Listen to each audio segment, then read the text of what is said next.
and welcome to my channel, Crafting with Shuttermonkey.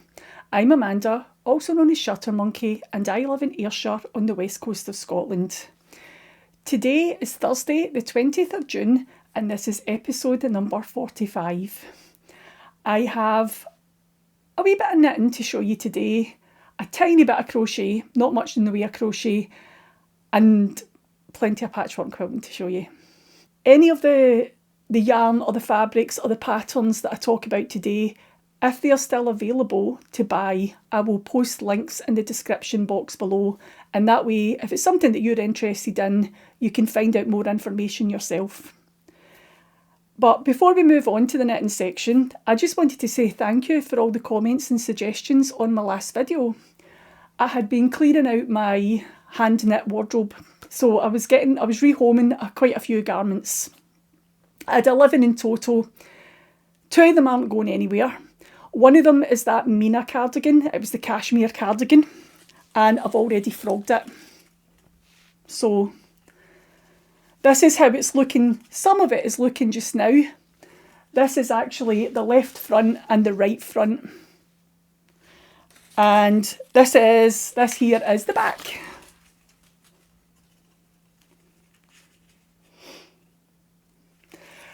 It was a cashmere, 90% cashmere yarn with 10% silk through it, and I just felt like I could knit something else with it. So it came in, originally it was bought in 25 gram balls, so there's quite a few balls on the back. I think it was 4 or 5.5 balls on the back, and then each of the fronts had roughly about 3 balls, just under 3. So as you can see, the front hasn't been soaked yet, it's just been frogged, and I've tried to skein it up the best that I can and tie little pieces of wool around, scrap yarn round to stop it all tangling up.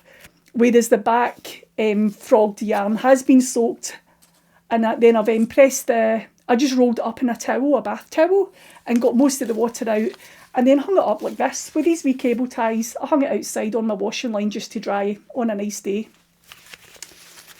So I have got the back piece done, and the 2 sleeves have been soaked and they're nice and straight. But the left front, the right front, the collar as well, they're still like noodles, but I'll get to those. Let me just pop this out of the way.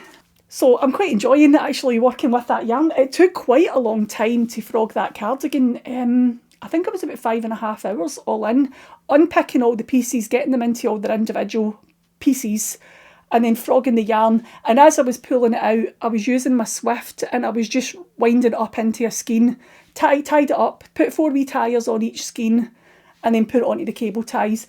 And I've kept them all their individual pieces. So the back pieces, I've actually got the back pieces on 2 cable ties because there was so much yarn. But then I've kept the rest of them, the left fronts with all the left front balls, the right fronts all together. The sleeves are separate as well. It was just in case it was different dye lots. I thought I should really try and keep them together, and then that way if there's a variation in dye lots, if I keep all the back pieces together, hopefully they're all the one dye lot. So I'm about halfway through getting it all washed and straightened out, washed and soaked and hung out to dry. So a few more skeins to go and that'll be done. And now I need to figure out what to knit with it. I think I would like to do a Hoagie Locatelli, the worsted weight boxy, but I'm not rushing into anything with it anyway. As long as I can get the yarn frogged and washed and straightened out, that would be great. What else have I decided to do since making that video? The pink jumper, the one right at the end that I knitted when I was 19, I'm going to keep that one. I'm going to keep that for now. Someone had left a comment and suggested turning it into a cushion, which might be a great idea actually. That would be really handy, wouldn't it? So I might do that with it, might repurpose it and turn it into something else that I could use on a daily basis rather than it just lying in a cupboard somewhere. And the other suggestion that I had was selling the hand knit items. That is something that I had thought about, but there was only a couple of things that concerned me. One is a lot of knitting patterns tell you can't sell the item. So if you've used a pattern, you then can't go on and sell that item. And that's in the copyright for a lot of knitting patterns. Sewing patterns are different. They don't say that. Sewing patterns do let you sew things and then sell it on, but a lot of knitting patterns actually stipulate in the pattern that it's, you can, once you've knitted this item, it's for your personal use only, you can't sell it on. So you have to be careful when you're selling hand knit items. And the other thing is, sometimes you take all that time to photograph it, list it, and then you don't get that much for it anyway. So I thought it'd be as well handing it into the charity shop, because sometimes it's a lot of work and effort and you don't get much back for all your effort. But then someone had suggested that I ask my daughter did she want them, and that is not something that I'd thought to do. So I did ask her, and she actually wants a couple of the items because she loves those popsy dresses and she likes a nice wee cute cardigan with her popsy dresses. So she's going to come and have a look at them. A couple of the things that she liked, she has said that, do you know what, I would actually wear them. It would be a big baggy oversized cardigan for snuggling up at the weekend or in an evening. So she might take a couple of them. And I'll also ask my son's partner as well. But the only problem there is my grandkids, a couple of them are allergic to wool products. So I would need to make sure it was either acrylic or it's semi-cotton. And I know a couple of the things have been made with cotton yarn or a high acrylic content. Some of the Louisa Harding yarns, they're maybe 50-50 wool acrylic. So I'll need to check that before I offer them to her too. From watching that video, you're probably thinking, oh my goodness, she's rehoming most of her hand knits. But that's only half of the garments. I've still got that bundle that I showed you. I've still got that same size, another bundle that size that I've kept. Maybe I should show you what I kept, as well as the stuff that I'm rehoming. And then I've also got piles of socks, piles of shawls, piles of hats that maybe I should go through as well and sort out and decide what I'm doing with all of them. Well, we move on to the knitting section. So I've only got two things I'm going to show you in the knitting section, and they're both socks. So one is a finished item, and it's a pair of socks. Now I think you've seen these in the past 2 episodes. This is my own pattern. It is Scoosh, the toe up pattern, and it's got a little bit of texture through it. So what I've done on the top of the foot, on the instep and throughout the leg, it's just broken rib. It's knit 6, purl 2. I've made sure that is centred on the foot, and then when I've come up the leg, it's still the same, knit 6, purl 2, but only every second row. I used 2.25mm needles, which is usually what I use to knit socks, and this yarn is called Cloudburst, and it's by Pixie Yarns. I had knit a pair of mittens with this yarn a couple of years ago, and I only had 70 grams left over. And stupidly, I thought that I could only get a pair of shorty socks out of it. So I did weigh the 70 grams that I had left over. I did keep weighing it, and when I thought I was roughly at the halfway mark, I'd stopped knitting. But I had 44 rounds on the leg, and then I'd started the rib, and I'd put 13 rounds onto the cuff. And then I started from the outside of the same cake, knitting the other sock. And I got to the exact same stage, and that's where I was at last time. And I realised that I had about 5 grams, just over 5 grams left over. Now that's quite a lot to knit into 2 socks when you've already done 13 rounds of rib on the cuff. So what I did was I ripped the cuff out of one of them, added another 8 rows into the length of the leg, started the cuff again, realised that I still had too much yarn, ripped that cuff out a second time, and then put another 8 rounds on. And that's where both of them are at now. So I did have 44 rounds on each leg. They have now got 60. And there's 15 rounds in the cuff on both of them. And that used up all that yarn. Now, why I thought I could only get a pair of shorty socks at 70 grams when it's a medium, it's a lady's sock, it's a medium for a size 6 foot. I don't know why I thought that. Because see if I buy a sock set that's got 50 grams, a 50 gram main skein and a 20 gram mini, I can get a pair of socks, a long-legged pair of socks for myself. Sometimes I just don't know where my head is. But that's them finished. 70 grams all used up, and the other 30 was on a pair of mitts. So that's that yarn all used up, and I do love that colourway, that pinks and greys together, and there's wee flecks of colour through it as well. Just lovely. And I'm really pleased with how those turned out. And the next knitted item that I've got to show you is another finished object. Do you remember that skein of yarn I showed you last time from Cookston Crafts? It was called Ali Bali, and it had the wee mini skein called Oil Slick. Well, I finished the socks. Can you believe that? Look how lovely that looks. Oh my. These are just fresh off the needles last night. I just love that colourway.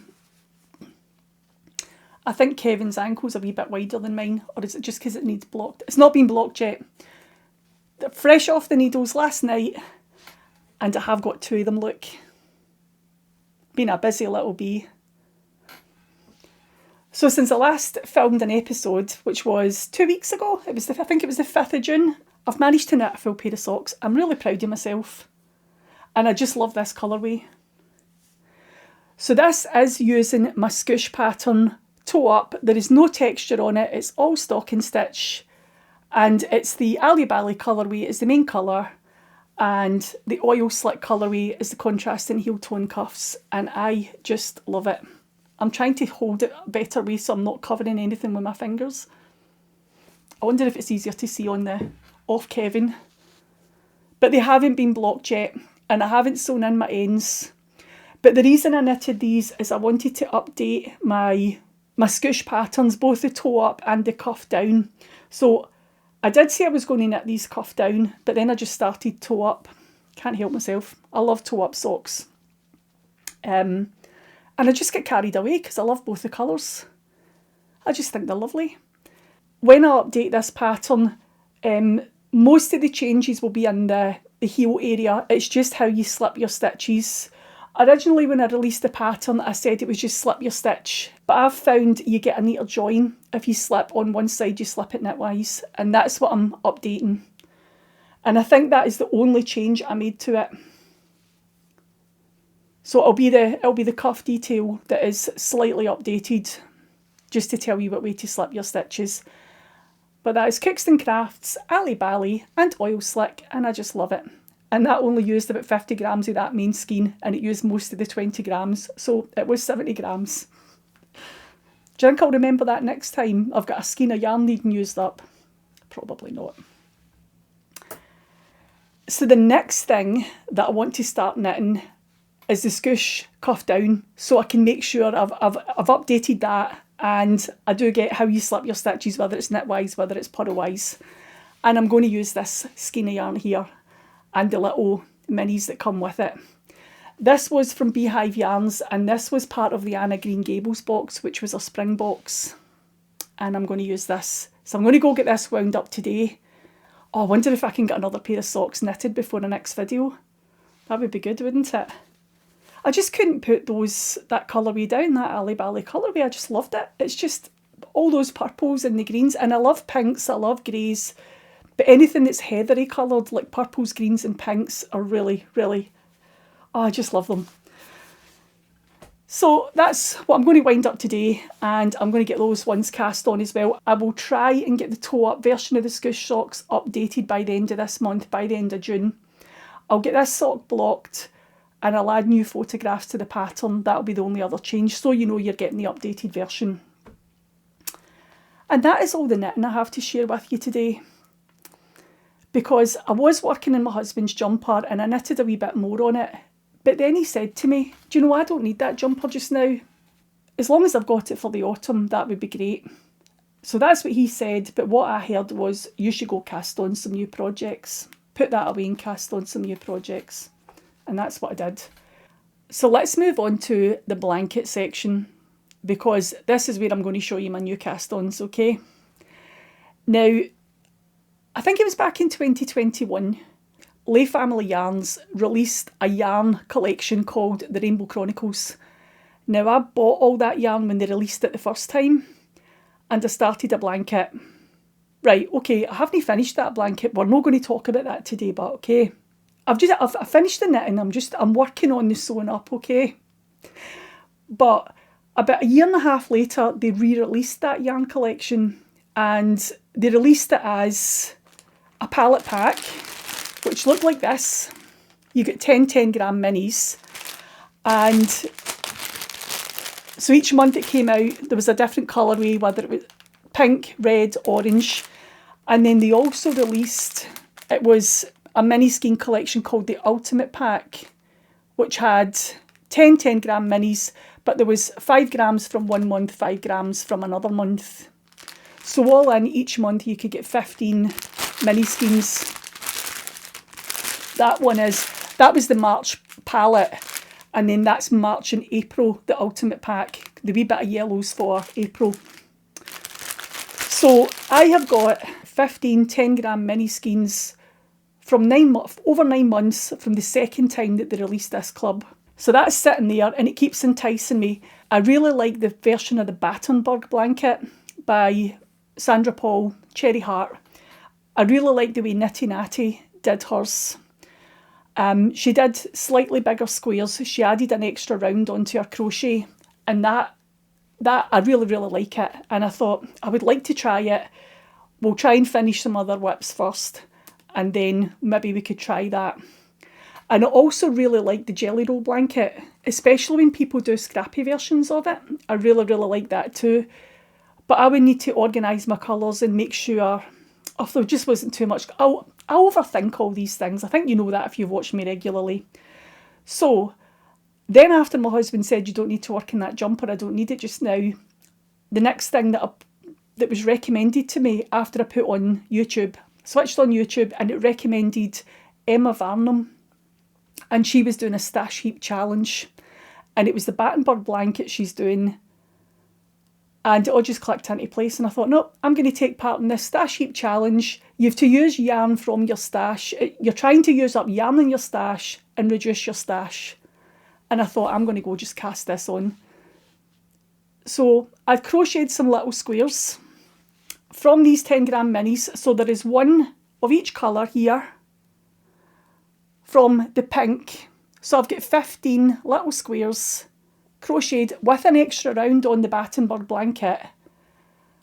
And I haven't done my joining squares yet.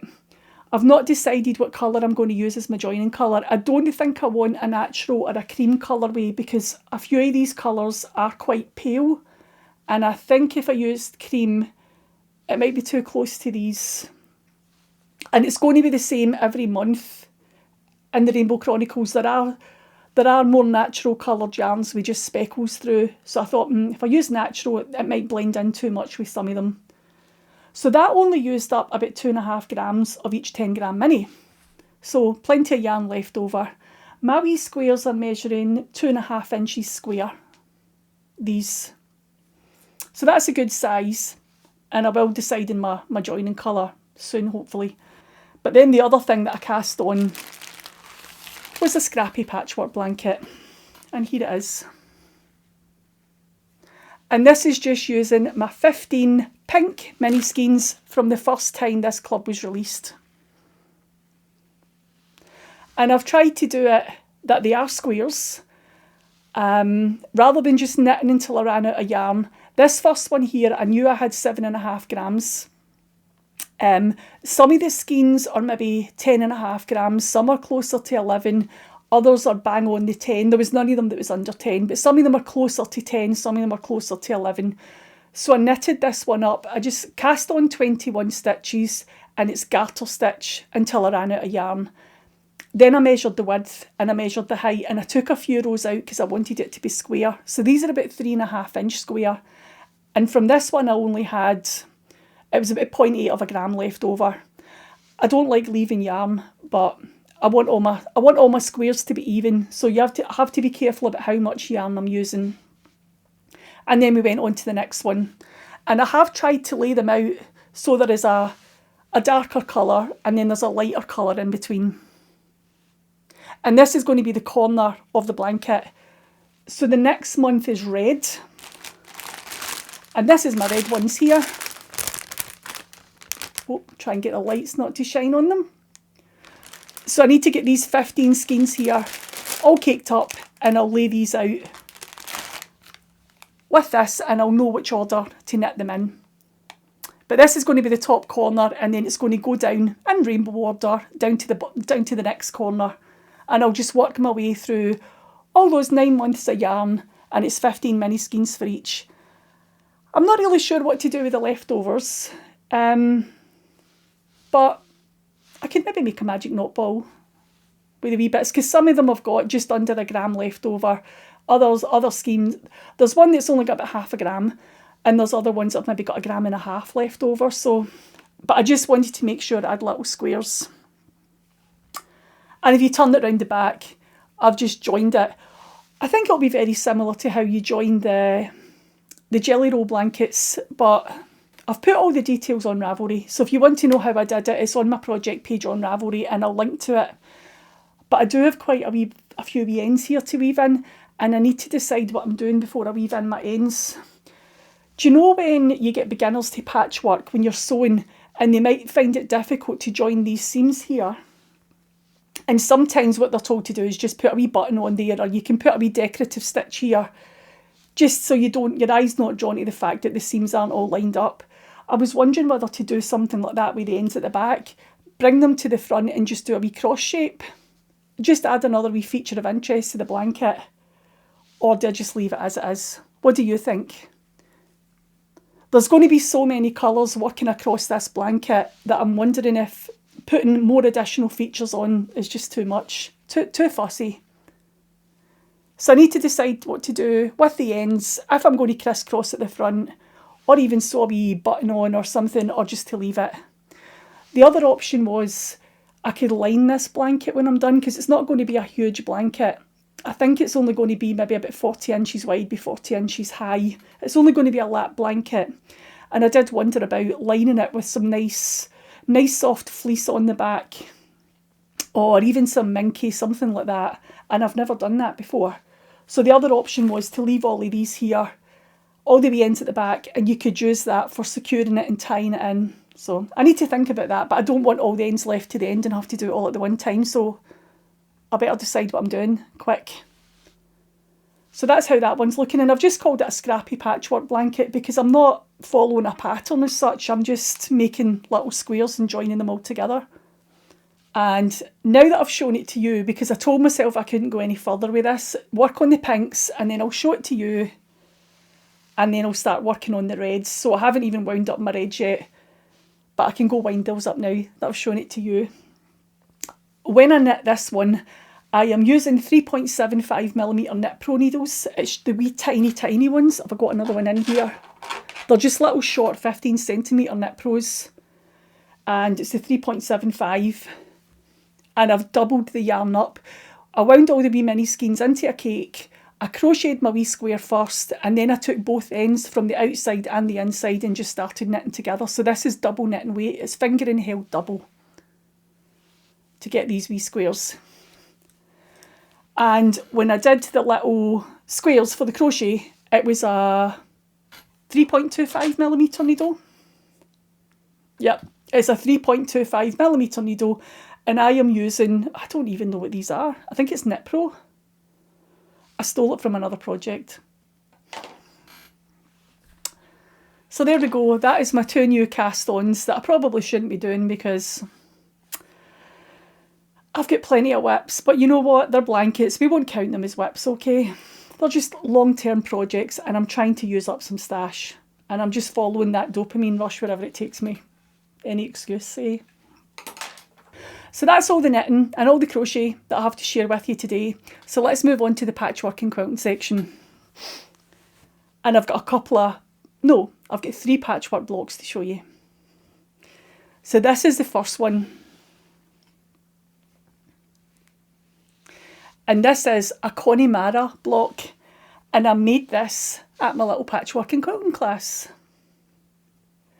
This is a fabric. It's quite a few years old. It's out of print now and I've forgotten the name of it. It was in my stash and I can't remember the name, and it's not on any of the ends that I've got, you know, the selvage edge. I wasn't lucky enough to get the name on it. But I know that Irina, the lady that runs Fabric and Finery in Helensburgh, she knows the name. It was a German fabric company and she actually told me what it was called and I've forgotten again. But this is the Connemara block. It was just one of the blocks that we had at class and I thought I would use it. I took a scrap bundle of fabric along with me. It was just a wee scrappy pack, not knowing what I was going to do at my first class, and this is what I made. I cut it all out and then I sewed it together at home, and I'm really, really pleased with it. It's really nice.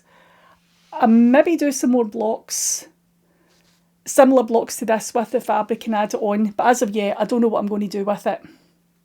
But it was nice just to be cutting up fabric at class and listening to all the chat around about me. And the second block that I made was one of the blocks from my North Stars quilt. Here it is.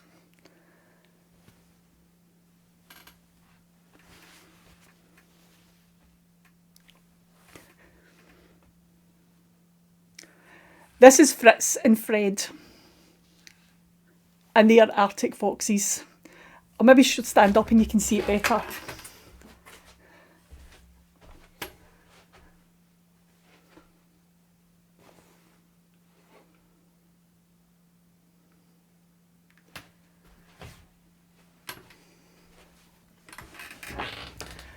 So what I did was I took this to class with me and I cut the fabric out when I went to my class. Because the fabric, just cutting all the fabric out takes quite a while with these blocks. So I cut that out last Thursday when I went to class, and then I was cat sitting over the weekend. I had Sally here, that's my daughter's cat, and her and my cat don't really get on, so I didn't get any sewing done over the weekend, but Monday morning I got in and I did get it sewn together. I'm really, really pleased with how these quilt blocks are turning out. So that was the 8th block out of 9.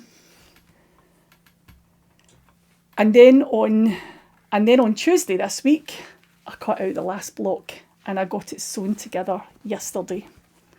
So this is the final one for the North Stars quilt.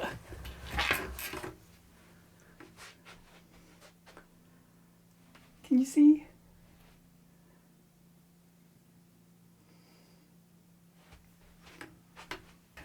And this one is called Reggie the Reindeer. I think it's Reggie. It's R-E-G-G-I-E.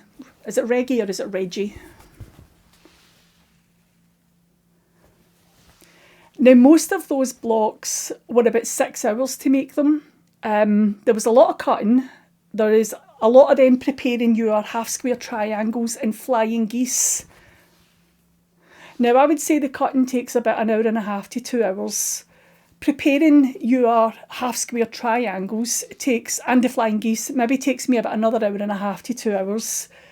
And then you start to put the animals together. Again, that's maybe about 1.5 to 2 hours.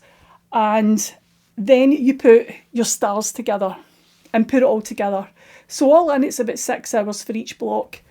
This one took me 8 hours yesterday just to sew it all together.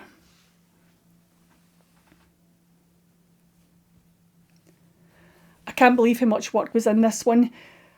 I looked at the cutting instructions for this one, and sometimes when you get your cutting instructions laid out, it's like fabric piece A, B, C, D.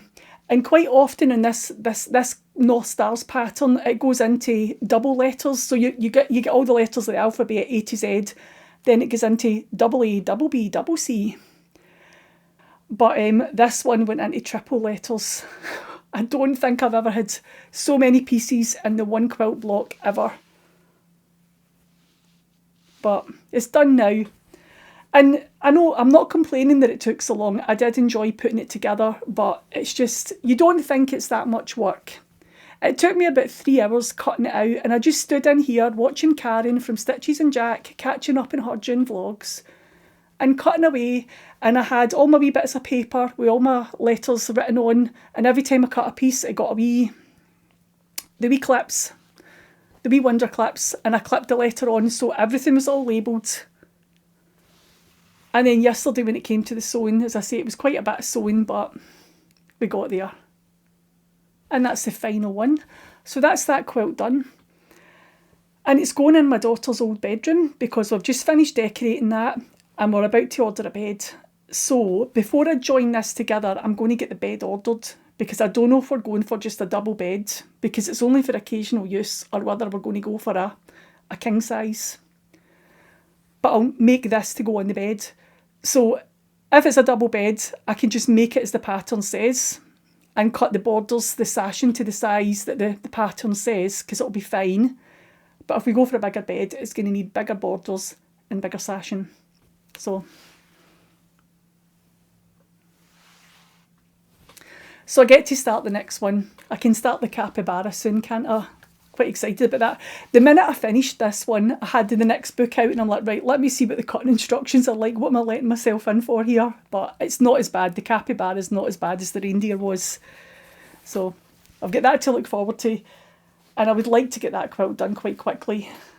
Another stash busting project, to be honest. That's all the knitting and the crochet and the patchwork that I have to share with you today. So the only other thing to do before I go is the giveaway winner. So I asked you in the last podcast episode to tell me what your favourite sweetie was. And I had 6 people that left me comments telling me about sweeties. So what I'm going to do is in random number generator, let me try work my phone and talk at the same time. I'm not very good at that. So random number generator, put in 1 between a minimum of 1 and a maximum of 6, generate. 5. So it's number 5, and that is Sandra Quince 1970. Sandra Quince 1970. And you said that you liked sherbet lemons.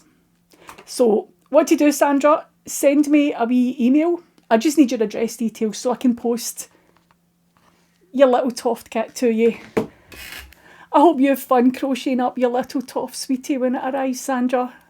Maybe we could have a wee crochet along and I'll do mine at the same time. So that is all the craft projects I have to share with you today. I don't have any acquisitions. I've been really good over the past couple of weeks and I haven't bought anything. Really, really good. I need to get some yarn to join those crochet squares, but I haven't decided on a colour. And once I decide on a colour, I'll see what I've got in my stash before I buy anything.